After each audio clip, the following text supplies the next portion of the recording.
Hello అందరికి. చూడ్డానికి బియ్యపిండితో వేసినట్టే ఉంది గాని ఇవైతే మిల్లెట్స్ తో చేసిన దోశ.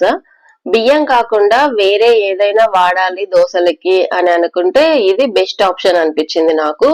ఇంతకు ముందు రాగులతో కూడా ట్రై చేసినా గానీ చూడ్డానికి అంత బాగా అనిపించలేదు. మనకి కళ్ళకి అచ్చం బియ్యపిండి దోశలాగానే కనపడాలి, కానీ తినడానికి మాత్రం మిల్లెట్స్ దోశ అయ్యి ఉండాలి. అందుకు ఇది కరెక్ట్ గా సెట్ అయింది అనమాట. సజ్జలు ఇట్లుంటాయి, అంటే జొన్నల్లాగానే ఉంటాయి. కొంచెం దంచి వాటికి పొట్టు అదంతా తీసి నీట్ గా క్లీన్ చేసుకొని తర్వాత ఒక రోజు మొత్తం, అంటే పొద్దున్న నానబెట్టి మనం మామూలుగా బియ్యం దోశలకు ఎట్లా నానబెట్టుకుంటామో సేమ్ అట్లానే పొద్దున్నే నానబెట్టి సాయంత్రం మిక్సీకి పట్టుకున్నాను.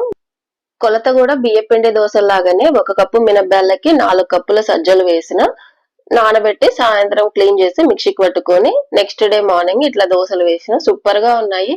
ఎవరన్నా ట్రై చేయాలి అనుకుంటే తప్పకుండా ట్రై చేయండి, చాలా బాగా వచ్చాయి. నచ్చితే ఛానల్ ని సబ్స్క్రైబ్ చేసుకోండి. Thanks for watching.